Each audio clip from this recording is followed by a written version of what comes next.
Halo P-Viewers, setelah ini rekan-rekan akan menyaksikan tayangan dari P-View.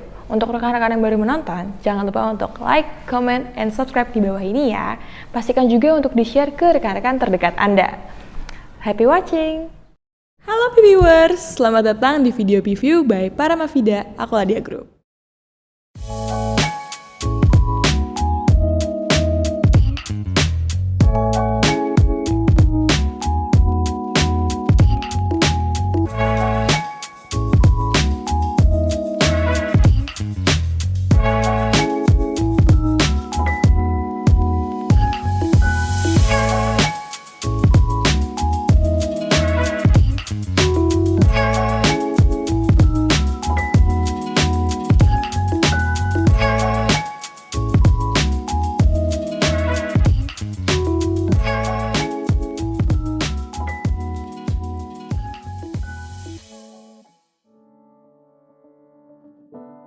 Oke, gimana kabarnya nih rekan-rekan semua? Semoga tetap sehat-sehat selalu ya.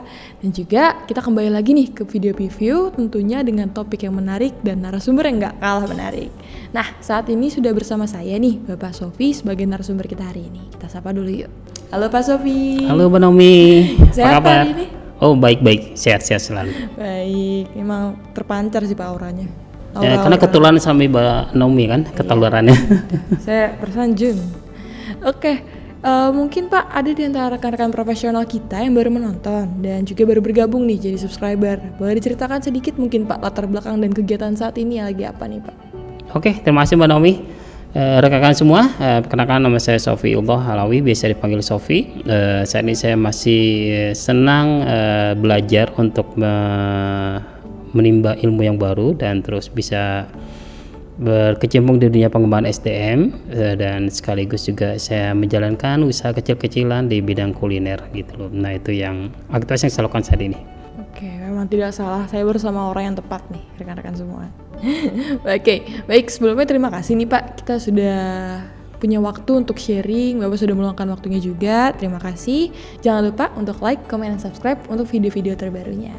Oke, kita membahas topik yang mungkin orang-orang kurang mengulik, tapi sebenarnya ini menarik dan bisa didalami nih Pak.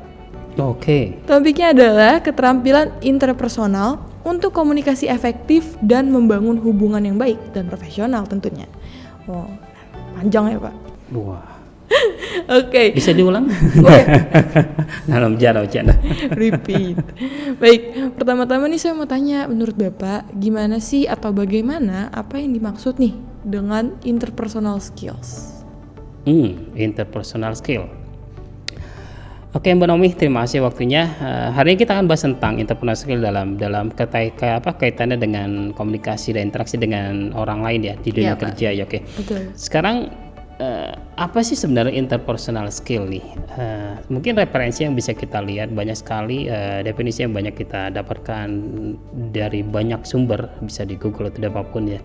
Tapi yang jelas intinya adalah interpersonal adalah sesuatu skill ya, sebuah skill yang dimiliki oleh kita, oleh siapapun, oleh karyawan kalau misalnya di sebuah perusahaan ya, saat berkomunikasi dengan orang lain, baik itu rekan kerja, atasan, customer, klien, atau siapapun baik secara verbal maupun non verbal. Nah itu yang kita maksud dengan interpersonal skill di sini. Jadi dia memiliki skill yang dia bisa implementasikan pada saat dia melakukan komunikasi dengan pihak lain selain dirinya. Kalau dirinya kan lebih ke arah intrapersonal skill. Nah ini kita ke interpersonal skill. Nah itu kira-kira gambaran definisi singkat tentang tema yang kita bahas hari ini. Berarti bisa dicermati ya, inter dan intra itu sangat berbeda ya Pak. Oke Pak, mengetahui pentingnya keterampilan interpersonal nih, mungkin Bapak bisa share untuk contoh strategi komunikasi yang membangun hubungan yang sukses gitu Pak, yang telah pernah Bapak pernah terapkan atau Bapak lakukan sebelumnya.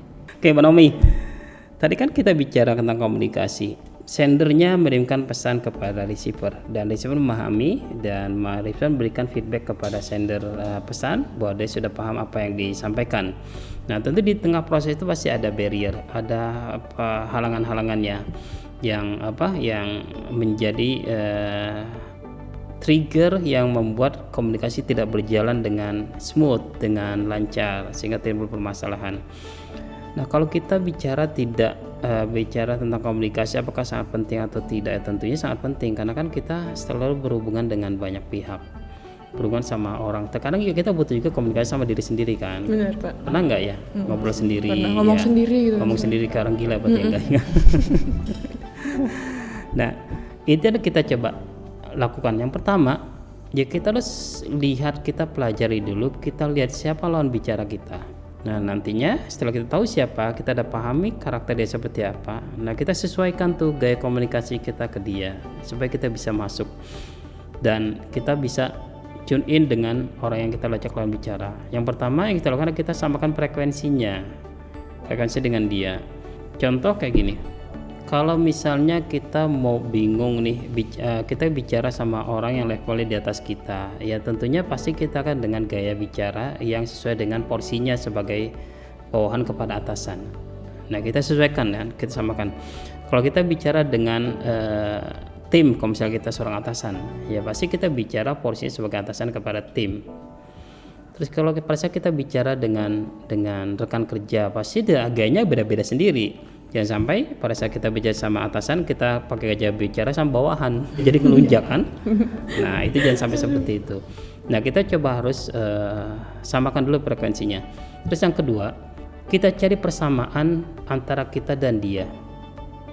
Kita pause di situ, kita main di situ aja. Karena kalau kita bicara sesuatu yang sama, itu akan lebih mudah kita mengalirkan komunikasi yang kita ingin jalankan dengan orang tersebut. Kita cari persamaan aja antara kita dan orang kita ajak bicara, selain kita sesuaikan frekuensi dan gaya bicara dia, gaya komunikasi dia. Nah, itu kita lakukan. Setelah itu baru kita akan ikuti flow-nya seperti apa.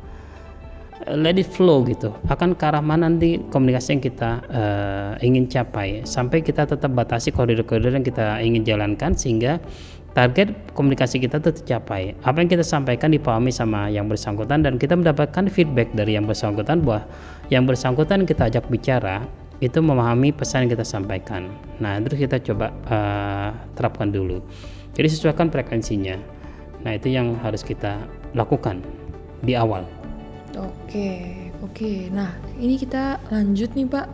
Dalam komunikasi seperti yang Bapak bilang tadi ya, pasti ada hambatan, pasti ada tantangan juga, atau karena ketidaksamaan frekuensi tadi ada kekeliruan ya, Pak. Nah, di tengah-tengah itu pasti semua itu mewujudkan konflik nih, Pak. Karena adanya perbedaan pendapat, perbedaan pola pikir mungkin.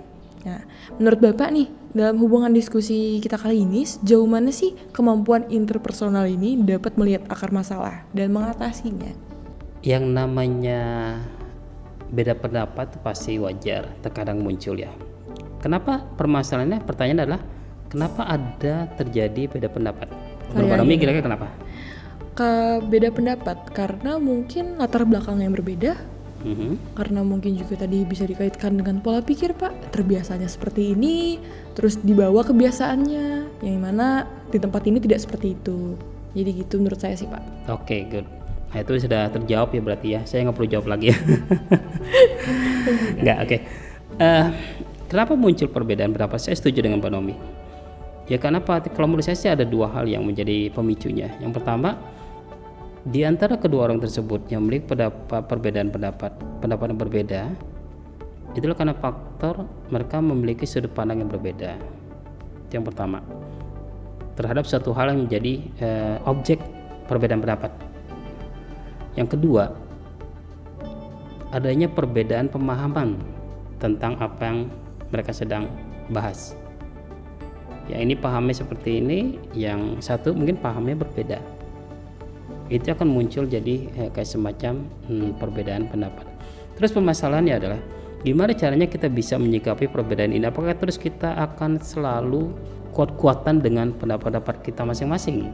Ya tentu tidak akan ketemu jalan keluarnya. Yang pertama kita harus lakukan adalah kita tadi kita bilang bahwa kita harus samakan dulu persepsi kita, sudut pandang kita harus samakan dulu terhadap objek yang kita ingin bahas. Nah, setelah itu baru kita coba berikan pemahaman yang sama. Menurut Anda seperti apa, menurut kita seperti apa. Nah, kedua pendapat yang berbeda ini kita satukan, pasti akan ada ide-ide yang ada hubungannya, kecuali objeknya berbeda, itu udah pasti berbeda. Contoh kita lagi bahas masalah misalnya bola, yang itu bahas masalah kuliner, ya nggak nyambung, objeknya berbeda. Tapi kalau misalnya objek pasti sama, pasti akan ada chemistry di antara dua pendapat yang berbeda tersebut. Tinggal kita mau nggak untuk legowo, untuk melihat sisi positif dari ide atau pendapat orang lain. Nah, kalau kembali kepada yang pernah kita bahas ya mungkin di video sebelumnya, kita jangan sampai terlalu bangga terhadap diri kita akan sesuatu yang sudah kita capai. Karena pencapaian kita pada saat itu yang kita sudah capai belum tentu bisa berikan kontribusi lagi pada saat waktu di masa yang akan datang. Kenapa? Karena tantangannya nanti akan berbeda. Benar. Orang mungkin akan mengatakan, udah saya a good negotiator loh, saya seorang negosiator ulung loh, saya seorang komunikator yang ulung loh pada saat itu mungkin. Nah, sekarang tren komunikasi berbeda nih, gitu loh. Berarti kemampuan dia untuk komunikasi pada saat itu tidak mungkin bisa adaptable 100% di kondisi saat ini. Nah, yang kita harus lakukan adalah kita coba mencari titik terang dari pendapat yang berbeda dengan pendapat kita, dan kita coba hubungkan dengan pendapat kita, dengan ide kita. Nah, pasti akan ketemu. Nah, keduanya harus memiliki target yang sama, tujuan yang sama. Kalau misalnya tujuan yang sama dari kedua belah pihak, sudah pasti akan ketemu tuh win-win solutionnya, bukan win-lose atau solution, tapi win-win solution. Gitu. Keduanya menguntungkan kedua belah pihak. Nah, itu yang kita coba harus terapkan. Jadi kalau misalnya kita mengatakan ada beda pendapat itu sebuah masalah, perbedaan pendapat menurut saya itu sebuah anugerah. Karena dari beda pendapat kita bisa mempelajari sesuatu yang baru. Kita bisa mendapat sudut pandang yang baru dari orang lain sebenarnya, yang menambah kaya hasanah referensi kita gitu loh, yang menambah luas wawasan kita. Mungkin nanti kita contoh kita baru punya sudut pandang ini, ternyata dari orang lain memiliki sudut pandang berbeda, itu menjadi sebuah wawasan baru buat kita. Nah, kita coba komunikasikan kedua pendapat tersebut yang berbeda, nah pasti akan ketemu. Yang jadi munculnya tidak ketemu pendapat itu menjadi sebuah solusi adalah karena kedua belah pihak atau siapapun yang sedang berbeda pendapat saling mementingkan egonya masing-masing, merasa dirinya paling benar. Kita bagus menjadi orang paling benar tapi tidak dengan menyalahkan orang lain. Nah, benar banget. Ya, ngerti maksudnya? Ngerti. Jadi boleh kita menjadi orang yang benar tapi bukan menyalahkan orang lain dengan cara menyalahkan orang lain itu. Kayak contoh kayak ini, kita merasa ingin dinilai diri kita paling benar tapi dengan sering menyebutkan kesalahan orang lain terus. Oh, dia nih kayak gini, dia kayak gini, dia sering melakukan ini nih. Nah, jadi terkesan kita seperti merasa diri paling benar. Itu cara yang salah. Jangan sampai kita ingin menjadi orang yang paling benar, kita yang orang yang benar tapi dengan cara menyalahkan orang lain. Sama dengan juga jangan kita ingin menjadi orang yang sukses, yang maju, berkembang, karir bagus dengan cara menjatuhkan orang lain. Nah, hal kayak gitu kalau bisa jangan kita lakukan lah, gitu loh. Setiap pendapat pasti punya plus minus. Tinggal kita mau gak kembali kepada tujuan komunikasi kita. Kita mencapai target yang bagus, hasil yang bagus, output yang bagus. Fokus ke situ aja. Kalau misalnya kita mau fokus ke situ tanpa dimasukin lagi tanpa intervensi lagi dengan interest kita, dengan kepentingan pribadi kita, ya pasti akan sangat objektif hasil yang kita dapatkan. Nah, itu agak lumayan berat dari situ tuh, mengangkalkan ego kita tuh untuk bisa menerima pendapat orang lain. Nah, karena seperti itu sih. Mungkin saya juga pernah ngalamin kayak gitu. Ini orang maksudnya apa sih? Pendapatnya kayak gitu. Mungkin kenapa dia berpendapat seperti itu? Karena mungkin sudut pandang dia belum saya pahami. Saya belum mampu untuk bisa melihat suatu permasalahan itu dari sudut pandang dia pakai. Bisa jadi itu kekurangan kita. Nah, kalau bisa kita coba istilahnya cross check yang bersangkutan. Komunikasi dua arah. Kalau dua-duanya fokus kepada target solusi yang baik, pasti akan ketemu deh jalan keluarnya. Itu sudah pasti. Oke, berarti kita tuh harus explore ya Pak, explore sudut pandang supaya kita tuh nggak jadi menyalahkan sudut pandang dia, yang mana belum tentu dia yang salah, belum tentu kita yang benar. Jadi bisa kebalikannya. Atau mungkin referensi kita salah kan berbeda. Kita dianggap salah, referensi salahnya apa gitu loh. Iya benar. Gitu kan. Mungkin referensinya berbeda gitu loh. Dia dianggap benar mungkin karena pakai faktor referensi ini ya. Bisa jadi kayak gitu. Kayak orang mungkin bicara kayak semacam kelompok-kelompok yang mengatakan hal ini bagi dia benar, hal itu bagi dia salah. Itu kan tergantung dari referensinya apa yang menjadi acuannya. Oke. Oh ya, saya ada ini sih Pak. Saya dulu juga pernah sempat memahami itu kan, dan kayak itu dikaitkan dengan satu sudut pandang di mana kita melihat angka 6 dan 9. Kita ngelihat angka 6 dari pojok kanan, mungkin kita ngelihatnya angka 6. Tapi yang satu lihat angka 9. Dan dua-duanya mungkin benar. Tapi kalau nggak ada yang ngalah, yang nggak ada akhirnya perdebatan itu. Yang berarti kita harus mengalah satu sudut pandang antara kita yang pindah atau dia yang pindah. Nah, gimana kita bisa membuat dia pindah? Kita kasih pemahaman bahwa dari sini sudut pandang ini menghasilkan ini. Tapi dari sini juga benar. Jadi gimana kitanya aja ya Pak untuk mensiasati itu semua, yang mana sebenarnya bisa kok. Tapi ya perlu pemahaman. Oke. Tapi kalau 6 dan 9 angka Romawi beda ya? Oh, beda Pak. Silang. Oke, kita lanjut nih Pak. Speaking about common mistakes dari hubungan interpersonal atau komunikasi yang efektif. Nah, kira-kira ini dari pengalaman Bapak, apa nih common mistake yang sering Bapak jumpai? Dan juga dilanjut nih, gimana sih untuk menghindari kesalahan-kesalahan tersebut? Oke, kalau kita bicara tentang kesalahan ya, pengalaman kesalahan ya, terus saya mengakui banyak sekali kesalahan yang saya lakukan pada saat komunikasi.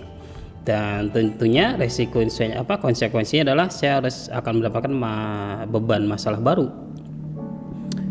masalah yang muncul itu menjadi masalah tambahan buat kita. Yang tadinya kita melakukan komunikasi untuk menyelesaikan masalah, justru malah kita mendapatkan masalah baru. Nah, itu yang terkadang terjadi. Oke, saya akan bahas gini dulu. Yang dimaksud komunikasi, skill apa sih yang kita harus miliki? Kan ada 3 pasti kan. Pertama, kemampuan kita untuk menyampaikan pesan ke orang lain. Yang kedua, kemampuan kita untuk mendengar pesan disampaikan orang lain ke kita. Yang ketiga, ada kita bisa memahami bahasa komunikasi nonverbal gitu kan, yang terjadi selama berlangsungnya proses komunikasi tersebut. Itu yang harus kita coba kuasai. Nah, kembali tadi kepada permasalahan. Nah, pada saat kita komunikasi, terkadang ada orang sering suka motong pembicaraan nih tanpa ada etikanya. Kalau kita motong pembicaraan di tempat yang salah, di waktu yang salah, pasti kan akan munculkan perasaan atau suasana hati tidak enak kalau bicara, pasti kan. Nah, sering terjadi. Di timingnya terkadang pada saat itu kita tidak memposisikan diri sebagai a good listener. Nah, skill yang kedua tuh, kemampuan untuk mendengarkan lawan bicara kita. Nah, pada saat lawan bicara kita sedang bicara itu, berarti pada saat itulah tugas kita mendengarkan kita sebagai orang yang sedang berkomunikasi. Tugas kita mendengarkan. Jangan sampai kita memotong pembicaraan orang dengan tanpa etika yang tepat dan timing yang tepat. Itu yang sering muncul kesalahan terjadi. Terus yang kedua, bisa juga karena faktor orang, malah kita sering sekali banyak ngomong, lama ngomong tanpa memberikan kesempatan kepada orang lain untuk bicara. Itu karena faktor kita merasa kita paling ini, kita paling pintar, kita paling paham, kita paling senior, atau dengan kata lain kita kurang menganggap sama lawan bicara kita. Bahasa sederhananya kita menganggap rendah lawan bicara kita. Nah, itu 2 hal ini sering terjadi sehingga muncul permasalahan-permasalahan yang terjadi pada saat komunikasi, yaitu hasil dari komunikasi, output dari komunikasi tidak tercapai yang kita lakukan, yaitu seperti sebuah yaitu sebuah kesepakatan pemahaman dari apa yang kita sedang bicarakan. Nah, terus cara kita menghindarinya gimana? Ya jangan lakukan itu, gitu aja, simpel. Betul Pak. Ya jangan lakukan itu. Benar. Ya kalau kita mau motong pembicaraan, ya udah tunggu waktunya dengan etika yang tepat dan waktunya yang tepat pada saat kita ngobrol. Jadi akan enak. Dengan cara yang tepat kita motong pembicaraan orang, itu pasti akan sangat diterima sama lawan bicara kita. Terus ya kita jangan menjadi sebagai single speaker gitu loh. Ada komunikasi 2 arah lah. Jangan sampai kita menjadi orang terlalu dominan gitu loh. Itu yang biasanya terjadi, Mbak Naomi. Menurut saya pribadi ya, mungkin dari rekan-rekan yang lain bisa pengalaman yang berbeda, ya itu bisa jadi case-case yang berbeda sesuai dengan orang yang masing-masing. Oke, jadi rekan-rekan tuh kan mistake versinya dari Pak Sofi. Jadi kalau misalnya rekan-rekan juga mempunyai masalah-masalah atau lagi mengalami bahkan, ya itu bisa juga dicermati, diambil sedikit-sedikit saran-sarannya, dikelola, dipilih-pilih, dan supaya bisa mengembangkan kemampuan dalam komunikasi yang lebih efektif. Oke, terakhir nih Pak. Oke, menurut Bapak, bagaimana sih kita bisa mengembangkan dan meningkatkan keterampilan interpersonal supaya kita dapat bekerja dengan lebih baik dan terus berkembang nih Pak? Ini general sebenarnya Pak, tapi mungkin Bapak punya yang lebih tips gitu Pak, yang lebih terbukti nih udah pernah saya lakukan dulu gitu Pak. Ini agak subjektif nih dari sudut pandang saya berarti ya. Boleh. Kalau kita bicara keberhasilan kita dalam menjalin hubungan, berinteraksi dengan siapapun, yang tentu nanti akan berdampak positif juga kepada kalau di dunia kerja ya, jenjang karir kita. Berarti dalam artian kayak gini, kita bisa mendapatkan kayak semacam upgrading position lah, posisi yang lebih tinggi lagi, kemajuan lebih bagus lagi. Misalnya semakin maju itu karena faktor kita bisa memberikan kepuasan pada orang yang ada di sekeliling kita. Maksudnya kayak gini, pada saat kita berkarir nih, kita bisa menjadi orang yang dipromosikan, yang tentunya dengan hasil yang sesuai dengan apa yang dibutuhkan gitu loh. Kita bisa diterima oleh orang yang ada di sekitar diri kita. Semakin ke atas, semakin tinggi level kita, pasti kita akan sesuaikan. Kontribusi yang kita berikan semakin besar, tidak semakin kecil. Nah, kalau kita bicara penting atau tidaknya kemampuan interpersonal dalam kehidupan kita, dalam karir kita, ya pasti sangat penting ya. Dan itu tidak hanya berlaku di dunia pekerjaan, dunia pribadi juga, dunia keluarga juga. Terkadang masalah komunikasi tidak hanya terjadi di kantor, di rumah, di lingkungan sekitar kita terjadi masalah komunikasi. Nah, karena faktor ketidakpiawaian dia dalam mengolah interpersonal skillnya gitu loh. Dan ini harus diasah, dilatih terus. Kita bisa melatih kapanpun. Kita bisa dapatkan referensi lah. Kita punya idola siapa nih yang kita senang. Misalnya contoh seorang pakar komunikasi lah, atau komunikator yang bagus di YouTube. Kita searching aja, kita tonton video-video mereka. Itu menjadi referensi gaya bicara kita seperti apa. Oh seperti ini ya, kita sesuaikan dengan gaya bicara kita. Jangan sampai 100% kita niru dia, karena kata nggak mungkin. Kita harus be ourselves gitu loh. Kita be yourself gitu loh. Sebagai referensi aja untuk memperkaya referensi komunikasi yang kita ingin terapkan di dalam diri kita. Terus yang kedua, kita harus sering praktis gitu loh. Kalau kita mau berhasil memiliki kemampuan interpersonal yang bagus dalam komunikasi, ya pasti kita harus sering latih, kita sering komunikasi sama orang. Dan pada saat kita melakukan kesalahan, dan kalau misalnya kesalahan itu melibatkan pihak lain, orang lain, yang pertama kita harus minta maaf dulu. Yang kedua, kita harus perbaiki kesalahan itu. Nah, baru kita coba tingkatkan lagi, kita coba komunikasikan lagi gaya komunikasi kita dengan baik kepada diri kita dan kepada orang lain. Nah, itu coba kita lakukan terus menerus, continuous improvement lah. Kalau kita hubungan lagi kepada tantangan saat ini yang pasti akan sangat dinamis ya, selalu berubah. Mungkin perkembangan bahasa tidak hanya secara kultur, tapi secara verbal juga banyak perubahan. Banyak istilah-istilah, kata-kata baru kan ya. Bener, Pak. Zaman sekarang ya. Dulu nggak ada istilah, misalnya yang katanya sekarang apa ya, yang lagi ngetren di zaman-zaman sekarang nih ya, apa ya, kuis ya, kuy ya, kuy dia balik-balik ya. Atau mungkin dulu nggak ada bahasa lah kayak semacam e-banking, itu nggak ada. Sekarang sudah ada e-banking. Dulu nggak ada istilah mobile banking, sekarang ada mobile banking. Jadi bahasa secara kosakata terus berkembang. Ada banyak sekali muncul kata-kata baru nanti. Jangan sampai jargon-jargon baru ini kita tidak terupdate. Kita harus coba lihat, membuka diri kita untuk melihat perubahan yang ada di sekitar kita, dan kita pelajari itu dan kita coba tuangkan ke dalam program pengembangan diri kita dalam hal kemampuan interpersonal skill di komunikasi. Nah, itu kita coba lakukan. Nah kira-kira menurut saya seperti itu. Kalau bicara kesalahan pasti banyak banget melakukan kesalahan pasti.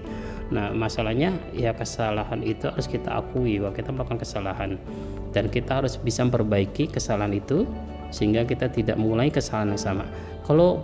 Kalau istilah yang agak alay, agak lebay sih ya, kayak gini, jangan pernah kita melakukan kesalahan yang sama. Karena apa? Karena masih banyak kesalahan-kesalahan lain yang belum kita lakukan gitu. Mau dicobain ya Pak? Mau dicobain. Maksudnya gini ya, maksudnya dalam artian ya masa iya sih bikin kesalahan yang sama, kan maksudnya dalam artian proses pembelajaran gitu loh, bukan artian wah ini saya udah bikin kesalahan ini, besok kesalahan itu lagi ya kita bikin, bukan itu. Tapi nanti proses dalam konteks pembelajaran ya. Jadi dari kesalahan itu kita bisa belajar. Bukan berarti kita sengaja berbuat salah. Kesalahan itu bukan karena faktor kita sengaja melakukannya gitu loh. Itulah proses pembelajaran yang kita ambil di situ. Jadi ya akan bergerak terus secara dinamis kemampuan kita dalam mengembangkan potensi yang ada di diri kita. Nah kira-kira seperti itu Mbak Nomi. Oke, emang luar biasa diskusi kita Pak hari ini. Dari kita memahami apa itu hubungan interpersonal atau interpersonal skills, lalu kita juga mencari tahu tadi ya Pak, komunikasi itu yang efektif bagaimana juga tantangan dan masalah untuk kita hadapi. Terus juga kita sampai di akhir kita dapat tips-tips dari Bapak nih. Jadi semoga semuanya yang sudah disampaikan oleh Bapak Syaufi juga bermanfaat ya buat semua rekan-rekan kita yang mendengar dan menonton. Dan buat saya pribadi tentunya. Benar, buat saya juga nih Pak. Oke, dan juga tadi saya mendengar Pak, jangan mengulangi kesalahan yang sama. Memang benar Pak, jangan mengulangi kesalahan yang sama karena sebagai manusia ya kita kan punya insting untuk kita tahu bahwa hal ini sudah pernah kita lakukan. Gak mungkin kita lakukan 2 kali dan apalagi hal tersebut negatif begitu ya Pak. Nah jadi boleh diingat untuk rekan-rekan juga. Tapi jangan dipotong ya. Kalau dipotong jadi statement yang salah tuh. Jadi beda arti ya Pak. Harus satu kesatuan utuh nih ya. Harus satu pembahasan kita nih ya. Oke, harus. Bukan berarti kita jangan melakukan kesalahan yang sama karena masih banyak kesalahan yang belum kita lakukan, berarti kita fokus pada melakukan kesalahan terus, bukan. Tapi di situ dalam konteks pembelajaran gitu loh. Itu pembelajaran di kesalahan gitu. Untuk menyemangati kali ya Pak. Jangan Iya. yang itu terus, coba dong yang lain. Tapi bukan berarti harus dicobain gitu kan. Bener. Untuk menyemangati kita aja supaya kita tahu loh, kita cukup di sini aja. Stop di sini kita melakukan kesalahan. Tapi bukan berarti mungkin kita melakukan lagi di masa depan atau yang dia akan tapi datang. di hal yang berbeda gitu loh, jangan di hal yang sama gitu loh. Iya. Dalam kita belajar sesuatu yang baru ada kesalahan lagi ya nggak apa-apa gitu kan. Malu ya Pak, situ terus. Iya, kalau nggak bergerak ya nggak enak berada di zona nyaman kesalahan kan nggak enak ya. Gak enak. Zona nyaman yang enak apa Pak? Zona nyaman yang enak apa dong Pak? Aduh apa ya, Aduh, lagu ya Pak. jangan dibahas sekarang. Oke, kurang lebihnya itu sih. Terima kasih Pak untuk waktunya. Sama-sama, kita udah sharing, Mbak Nomi. udah discussion juga. Yang pastinya apa yang kita share dan diskusiin tadi pasti bermanfaat juga dan membangun inspirasi-inspirasi untuk rekan-rekan kita yang menonton. Oke, Oke, mungkin dari Bapak ada statement terakhir Pak, closing statement nih Pak. Kita hidup dilahirkan ya di dunia ini pasti punya hal-hal yang kita ingin capai. Dan kita tidak mungkin hidup sendiri. Dalam kita bisa menjalani kehidupan pada saat kita berinteraksi dengan banyak orang, dengan pihak lain, dengan siapapun yang ada di lingkungan kita, tentunya kita berusaha menjalin hubungan yang baik, siapapun itu. Dan dalam menjalin hubungan yang baik ini kita harus bisa menempatkan posisinya secara proporsional. Dalam artian jangan sampai ada subjektivitas yang terlalu tinggi sehingga kita tidak bisa lagi menalar atau menilai orang yang ada di lingkungan kita dengan cara yang objektif lagi. Kita harus bisa memposisikan diri kita sesuai porsinya, gitu kan. Nah kalau kita kembalikan kepada topik kita saat ini, interpersonal skill, gak ada ruginya kita bisa mengembangkan kemampuan kita dalam interpersonal skill kita dalam hal komunikasi gitu loh. Gak ada ruginya, sangat-sangat bagus. Kita bisa mengembangkan kemampuan kita berkomunikasi dengan diri kita, berkomunikasi dengan keluarga atau dengan pasangan atau dengan siapapun, dengan rekan kerja, dengan atasan. Dan sudah pasti dalam komunikasi pasti akan banyak masalah yang muncul, masalah yang timbul. Jangan sampai karena faktor masalah yang muncul yang timbul itu menjadi hal yang membuat kita menjadi tidak semangat lagi untuk maju, untuk berkembang. Jangan jadikan itu sebagai halangan, sebagai barrier gitu. Jadikan sebagai pemicu untuk kita bergerak lebih cepat lagi. Sekarang udah zamannya fast moving. Ya, benar. Udah semuanya serba cepat, serba instan. Ya, mie aja yang instan kan. Ya, mie instan, tapi proses bikin mie instan tidak instan. Itu gitu, kan tuh dipertanyakan tuh Pak sebenarnya. Patut dipertanyakan ya. Maksudnya hasilnya akan instan kalau dibuatnya. Jadi dalam artian kalau kita ingin berhasil ya tidak bisa instan gitu loh. Kalau kita bisa menjalin hubungan baik dengan orang lain dalam hal kemampuan berkomunikasi ya tidak bisa instan. Kita harus bisa menjalani prosesnya dan harus sering belajar dan sering praktis gitu loh. Nah, itu yang menjadi kunci keberhasilan dari apapun yang kita lakukan. Nah, itu yang kita harus coba terapkan. Dan saya saya secara pribadi masih terus untuk memperbaiki diri, mengembangkan apa yang saya harus perbaiki dalam diri kita, dari saya pribadi, dan kalau bisa kita akan menjadi orang lebih baik di masa yang akan datang gitu loh. Semakin terus lebih baik lagi. Jangan sampai kita semakin kesini semakin menjadi orang yang tidak baik gitu loh. Itu seorang yang sangat merugi. Dan prinsip saya pribadi adalah sangat simpel. Tujuan saya adalah kita ingin menjadi orang yang bermanfaat bagi siapapun gitu loh. Siapapun, manusia yang bermanfaat bagi siapapun, bagi apapun. Itu yang harus kita coba terapkan. Jangan sampai karena faktor kita tidak suka sama orang karena faktor sesuatu hal yang nggak sangat signifikan, nggak sangat fundamental, kita tidak objektif lagi menilai orang tersebut. Nah, itu yang harus kita coba terapkan dari sekarang, Mbak Naomi. Menurut saya seperti itu. Oke, jangan sampai karena pribadi atau private problem nih Pak, jadi kita sama orang ini udah skeptis ya Pak. Ya, benar sekali. Oke, luar biasa. Terima kasih sekali lagi Pak untuk Sama-sama, semuanya Mbak yang Naomi. sudah kita share semua. Oke, jadi sekian dari sesi hari ini, dan juga jangan lupa untuk rekan-rekan yang menonton untuk like, comment, dan subscribe di bawah. Oke, sampai jumpa di next PV video. Dadah. Nah, gimana nih videonya viewers? Semoga sudah cukup menginspirasi ya. Oke, nantikan juga tayangan-tayangan selanjutnya dari PView dengan klik tombol subscribe di bawah, dan jangan lupa notification-nya juga supaya nggak ketinggalan video-video terbaru. Oke, see you on the next video. Bye!